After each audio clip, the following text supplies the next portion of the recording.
ನಮಸ್ಕಾರ ಬಂಧುಗಳೇ, ನಾನು ನಿಮ್ಮ ಮೂಡ್ನಾಕೂರ್ ಶಿವರಾಜ್.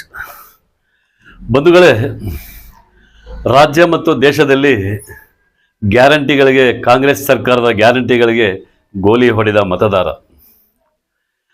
ರಾಜ್ಯದಲ್ಲಿ ಕಳೆದ 2019ರಲ್ಲಿ ಒಂದು ಕಾಂಗ್ರೆಸ್, ಒಂದು JDS ಗೆದ್ದಿತ್ತು ಲೋಕಸಭಾ ಕ್ಷೇತ್ರದಲ್ಲಿ.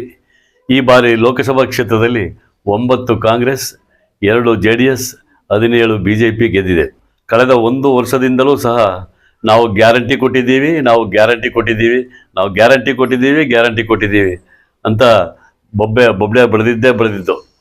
ಏನು ಬೆಳಿಗ್ಗೆಯಿಂದ ಸಂಜೆವರೆಗೆ ಕಳೆದ ಒಂದು ವರ್ಷದಲ್ಲಿ ನಾವು 5 ಗ್ಯಾರಂಟಿ ಕೊಟ್ಟಿದ್ದೀವಿ ಅನ್ನೋ ಒಂದು ಮಾತು ಬಿಟ್ಟರೆ ಒಂದು ರೋಡ್ ಮಾಡಲಿಲ್ಲ, ಒಂದು ಕೆರೆ ನಿರ್ಮಾಣ ಮಾಡಲಿಲ್ಲ, ಒಂದು ಕಟ್ಟಡ ಕಟ್ಟಲಿಲ್ಲ. ಸರ್ಕಾರದ್ದು ಯಾವುದೇ ಅಭಿವೃದ್ಧಿ ಕಾರ್ಯಗಳನ್ನು ಮಾಡಲಿಲ್ಲ. ಬಂದಿದ್ದ ಹಣವನ್ನೆಲ್ಲ ನಾವು ಗ್ಯಾರಂಟಿ ಕೊಟ್ಟಿದ್ದೀವಿ ಅಂತಿದ್ರು.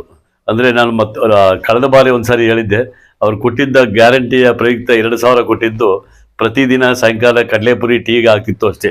ಇನ್ನೇನು ಊಟ ಮಾಡಲಿಕ್ಕೆ ಆಗ್ತಿರ್ಲಿಲ್ಲ.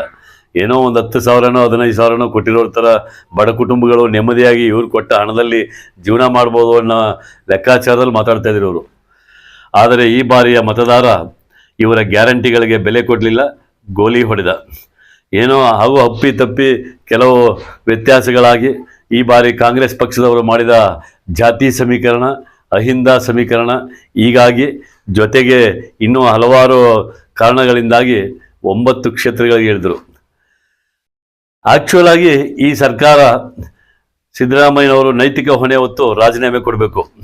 ಯಾಕೆ ಅಂದರೆ ಒಂದು ವರ್ಷದಿಂದನೂ ಗ್ಯಾರಂಟಿ ಕೊಟ್ಟಿದ್ದೀವಿ ಅಂತ ಹೇಳ್ತಾ ಇದ್ದಾರೆ.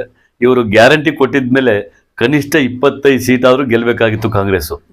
ಆದರೆ ಗ್ಯಾರಂಟಿಯನ್ನು ವಿರೋಧಿಸಿದ JDS ಮತ್ತು BJP 19 ಸೀಟ್ ಗೆದ್ದರು.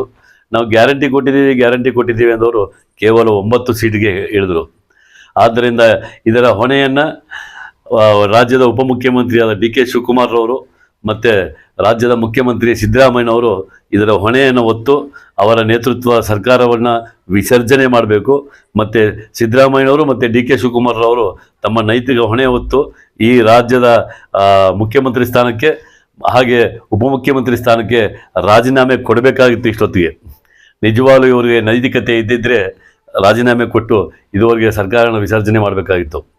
ಇಂತಹ ಒಂದು ಸರ್ಕಾರ ಒಂದು ವರ್ಷದಿಂದ ಇವರು ಗ್ಯಾರಂಟಿ ಕೊಟ್ಟಿದ್ದು ಉದ್ದೇಶ ಈ ಮೊನ್ನೆ ಕಳೆದ ವಾರ ನಡೆದ ಲೋಕಸಭಾ ಚುನಾವಣೆಯಲ್ಲಿ ಗೆಲ್ಲಬೇಕು ಅನ್ನೋ ಏಕೈಕ ಉದ್ದೇಶಕ್ಕೆ ಇವರು 2,000 ಮತ್ತು 5 ಗ್ಯಾರಂಟಿಗಳನ್ನು ಕೊಟ್ಟಿದ್ದು. ಇಡೀ ದೇಶದಲ್ಲಿ ನೆಲ ಕಚ್ಚಿದ್ದ ಕಾಂಗ್ರೆಸ್ ಕಳೆದ ಬಾರಿ 2019ರಲ್ಲಿ 52 ಸೀಟ್ ಗೆದ್ದಿತ್ತು ಕಾಂಗ್ರೆಸ್ ದೇಶದಲ್ಲಿ. 2014ರಲ್ಲಿ 44 ಸೀಟನ್ನು ಪಡೆದಿದ್ದರು. ಈ ಸಾರಿ ಗ್ಯಾರಂಟಿಯ ಎಫೆಕ್ಟ್ನಿಂದಾಗಿ 99 ಸೀಟ್ಗಳನ್ನು ಪಡೆದಿದ್ದಾರೆ. ಅಂದರೆ ಜನ ಇವರು ದೇಶಾದ್ಯಂತ ಗ್ಯಾರಂಟಿ ಕಾರ್ಡ್ ಪ್ರಿಂಟ್ ಹಾಕಿ ನಾವು 1 ಲಕ್ಷ ಕೊಡ್ತೀವಿ ಅಂತ ಹೇಳಿದ್ರು ಸಹ ಇಡೀ ದೇಶದ ಜನ ಇವರ ಗ್ಯಾರಂಟಿಗಳಿಗೆ ಕೈ ಹಿಡಿಲಿಲ್ಲ ಅನ್ನೋದಕ್ಕೆ ಈ ಚುನಾವಣೆಯೇ ಸಾಕ್ಷಿ. ಅಭಿವೃದ್ಧಿ ಬೇಕು, ಧರ್ಮದ ಉಳಿವು, ದೇಶದ ಉಳಿವು, ದೇಶದ ಅಭಿವೃದ್ಧಿ, ಇದು ಮತದಾರರಿಗೆ ಬೇಕಾಗಿರೋದು. ಅದು ಬಿಟ್ಬಿಟ್ಟು ನೀವು ಕೊಡೋ ಚಿಲ್ಲರೆ ಕಾಸಿಗೆ ಜನ ಮನ್ನಣೆ ನೀಡಲಿಲ್ಲ.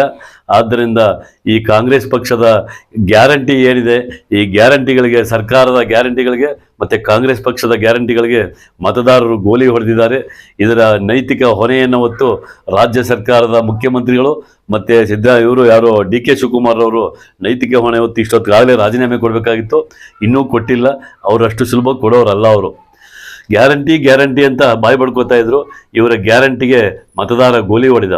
ಇದನ್ನು ಇನ್ನಾದರೂ ಅಭಿವೃದ್ಧಿಯತ್ತ, ರಾಜ್ಯದ ಅಭಿವೃದ್ಧಿಯತ್ತ, ಉದ್ಯೋಗ ನಿರ್ಮಿಸೋದರತ್ತ ಮತ್ತು ರಾಜ್ಯದ ನೀರಾವರಿ ಯೋಜನೆಗಳಿಗೆ, ರಸ್ತೆ ಅಭಿವೃದ್ಧಿ ಮತ್ತು ಸರ್ಕಾರಿ ಕಟ್ಟಡಗಳ ನಿರ್ಮಾಣ, ಕೆರೆ ನಿರ್ಮಾಣ, ಈ ನಿಟ್ಟಿನಲ್ಲಿ ರಾಜ್ಯದ ಮುಖ್ಯಮಂತ್ರಿಗಳು, ಉಪಮುಖ್ಯಮಂತ್ರಿಗಳು ಮತ್ತು ಕಾಂಗ್ರೆಸ್ ಪಕ್ಷ ಆ ನಿಟ್ಟಿನಲ್ಲಿ ಯೋಚನೆ ಮಾಡಿ ಜನಗಳಿಗೆ ಯಾವ ಆಸೆ ಆಕಾಂಕ್ಷೆಗಳನ್ನು ಕೊಟ್ಟರೆ ಮತ ನೀಡ್ತಾರೆ, ಅವರಿಗೆ ಜನಗಳ ನಿರೀಕ್ಷೆ ಏನು ಅನ್ನೋದನ್ನು ಇವರು ಯೋಚನೆ ಮಾಡಿ ಆ ನಿಟ್ಟಿನಲ್ಲಿ ಇವರು ಪಕ್ಷ ಸಂಘಟನೆಯನ್ನು ಮಾಡಬೇಕು.